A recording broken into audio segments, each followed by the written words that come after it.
سلام. در این ویدیو میخوام در مورد خاموش کردن موتور الکتریکی سپاس به صورت اتوماتیک پس از 10 ثانیه صحبت کنم. برای منظور ابتدا میریم سراغ رسم مدار فرمان و خودتش و در نهایت از روی شماتیک برای شما توضیح میدیم که چطوری میتونیم یک موتور الکتریکی رو پس از 10 ثانیه خاموش کنیم. اگر به این موضوع علاقه‌مند هستین این ویدیو رو تا انتها تماشا کنید.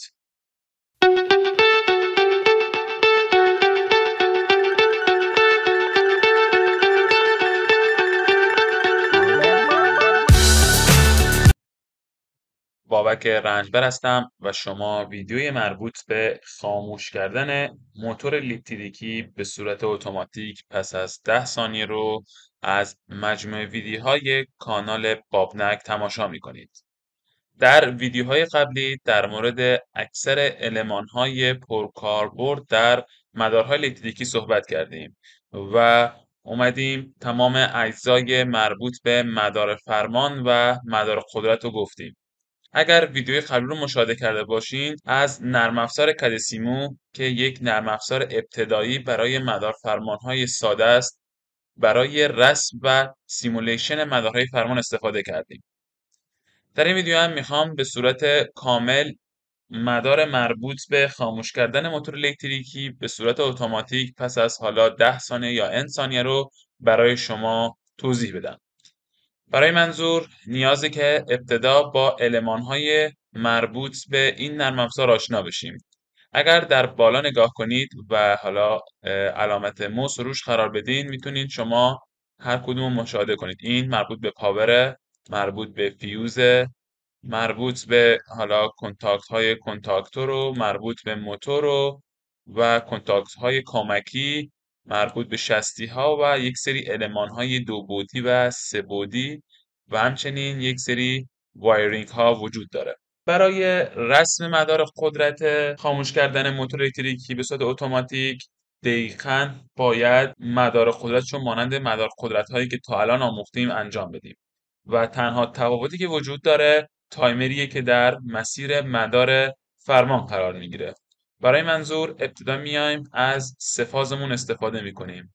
اگر داخل قسمت پاور فیدینگ برین میبینید که لاین 0 مربوط به ارتز، لاین و 0 لاین 0 ارتز، سه لاین و به همراه ارت و تمام موارد وجود داره که ما از سه فازمون استفاده میکنیم. خط بعدی که بعد قرار بگیره یه دونه فیوز یا المان حفاظت کننده است که ما از اینجا کلید حرارتی استفاده میکنیم. اگر اطلاعات مربوط به کلید حرارتی یا MCB رو نمیدونید لینکش رو بالا میذارم میتونید مشاهده کنید. برای منظور بریم داخل قسمت فیوزها و یک فیوز سه فاز میاریم. المان بعدی که باید باشه تیغه های کنتاکتوره که کنتاکتور ما اگر من بخوام اینجا کنتاکتور رو بیارم در این قسمت یک کنتاکتور هست. من فقط برای نمایش میارمش اما به صورت مدار فرمان انجامش میدم. بخوایم بزرگترین حالتش باشه سه بعدی و به صورت بزرگترین حالت میذاریمش که میبینید به این صورت در میاد. همونجور که میدونید کنتاکتورها دارای L1 L2 L3 که فاز اصلی رو میگیرن، یعنی L1 L2 L3 ما که تیغا 1 3 5 است فاز اصلی و 2 4 6 خروجی های سه فاز ما هستند. پس من تیغه های مربوط به کنتاکتورم رو اینجا قرار میدم و در نهایت موتور الکتریکیه که موتور الکتریکی سه فازی هم برای اینجا قرار میدیم. مرحله بعدی وایرینگ باید باشه. برای وایرینگ حتما از قسمت وایرینگ استفاده کنید. از این خط استفاده نکنید چون که در زمانی که میخواین شما سیمولیشن انجام بدین این خطها رو به عنوان وایرینگ نمیشناسه. وایرینگی که وجود داره تک فاز وجود داره و سه فاز حتی برای 0 هم وجود داره. پس ما چون که سه فازه میایم از قسمت سه فاز استفاده میکنیم فقط حواستون باشه اتصالات برقرار بشه. فیوز رو ما F1 میذاریم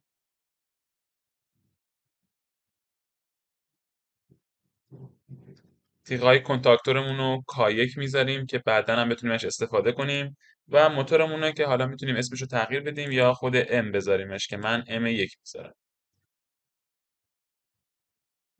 مدار قدرت ما تکمیل شده و همونطور که میدونید مدارای قدرت کاملا به این صورتن مگر اینکه یک حفاظت دیگه مثل بیمتال یا موارد دیگه بر روش قرار بگیره. اما میریم سراغ مدار فرمان. برای مدار فرمان دوباره ما یک لاین و نول میخوایم که ابتدا یک تک فاز میاریم. میتونید از این تک فاز هم بگیرین، اما چون که میخوام فاصله داشته باشه من یک لاین یا یک فاز جدا آوردم. در نهایت میریم سراغ فیوزمون، یک فیوز تک فاز میاریم. بعد از فیوز به سراغ شستی میریم که شستی های ما ابتدا نورمالی کلوز و در نهایت نورمالی اوپنه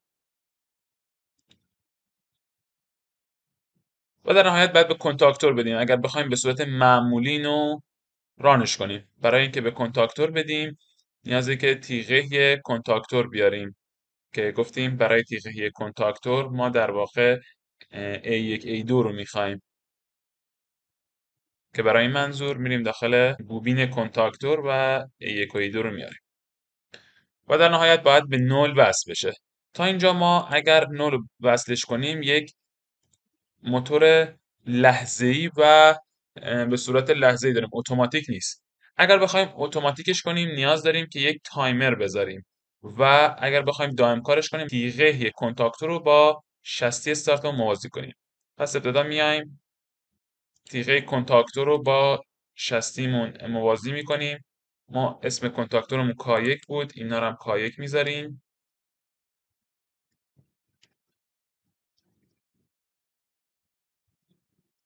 شستی استوپمون رو S0، شستی استارتمون رو S1 قرار میدیم. اگر من وایرینگ رو بخوام انجام بدم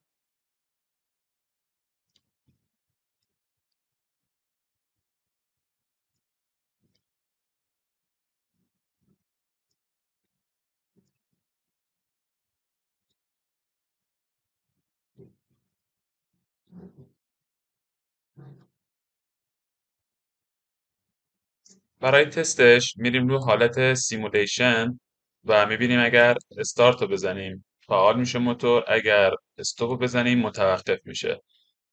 یه موضوعاتی دیگه وجود داره، شما میتونید حالت دو بعدی یا سه بعدی هم ببرینش که زمانی که حالت دو بعدی یا سه بعدی باشه تغییر کنه، اما چون که اینجا ما از مدارات استفاده کردیم دو بعدی و سه بعدی نمیشه انجام داد.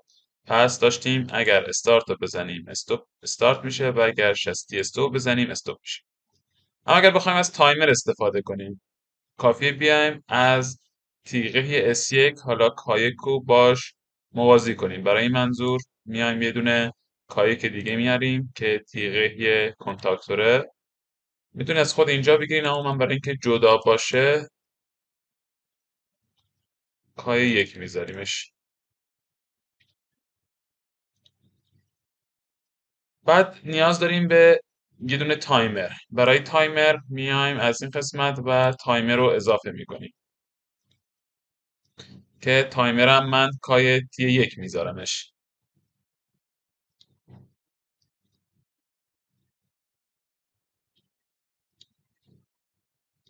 وایرینگ رو انجام میدیم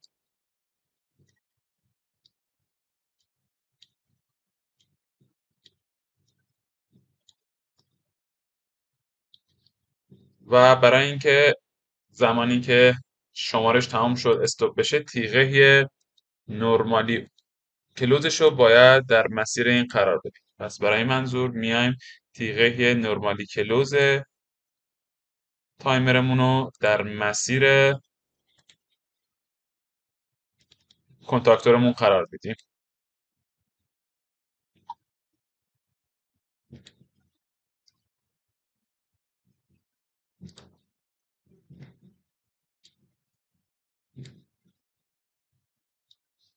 الان مشاهده میشه که اگر ما اینو بزنیم کنتاکتور وصل میشه و موتور فعال میشه و تایمر شروع به شمارش میکنه و پس از گذشتن اون تایمی که تعیین میکنیم تیغه نورمالی کلوز ما قطع میشه، یعنی تغییر وضعیت میده و نورمالی کلوز ما باز میشه و دیگه جریان عبور نمیکنه و کنتاکتور قطع و در نهایت موتور خاموش میشه.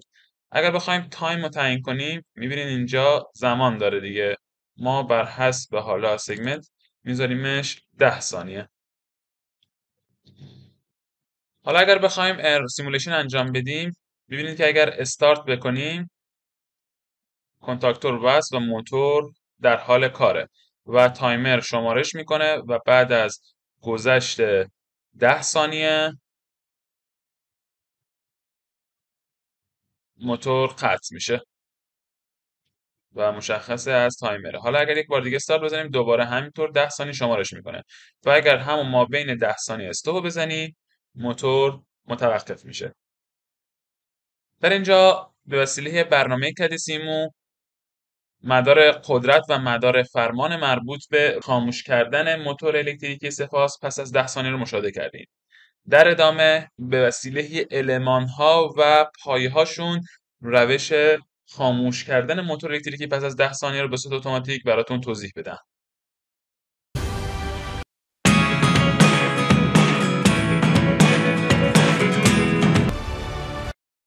در این قسمت هم مانند قسمت قبلی ابتدا به سراغ رسم مدار قدرت میریم.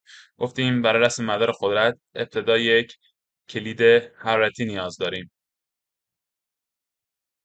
که ما اینجا از همون کلید سه‌فاز استفاده کردیم و بعدش یک کنتاکتور و موتور.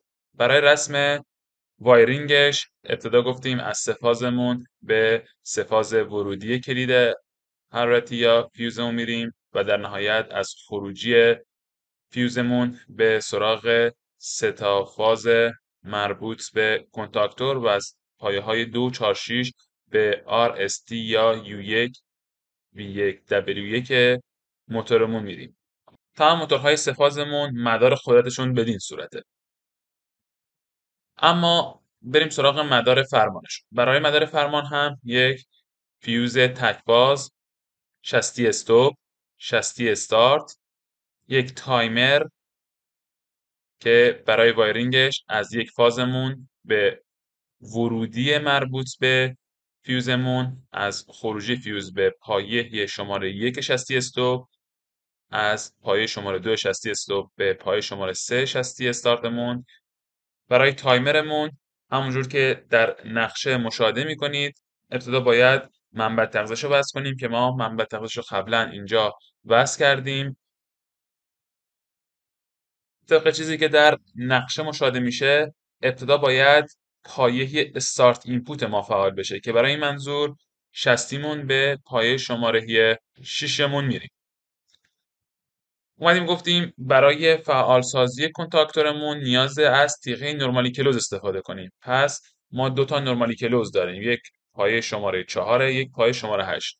از پایه شماره 8 به پایه A1 کنتاکتور وصل میکنیم و در نهایت پایه A2 کنتاکتور رو به 0 اتصال میدیم. برای اینکه دائم کار باشه کافیه که پایه 3 شستی استارتمون رو به تیغه 13 که مربوط به تیغه نورمالی اوپن کنتاکتورمون وصل کنیم و پایه 4 رو به پایه شماره 14 کنتاکتور اتصال بدیم. به این صورت مدار ما کامل میشه. اگر از این ویدیو خوشتون اومد اونو حتما لایک کنید و در قسمت کامنت ها نظرتون رو بگید. اگر کانال رو تا الان سابسکرایب نکردید حتما اونو سابسکرایب کنید و با فشردن شدن علامت زنگوله از ویدیوهای بعدی ما باخبر بشید. منتظر ویدیوهای جدید باشید.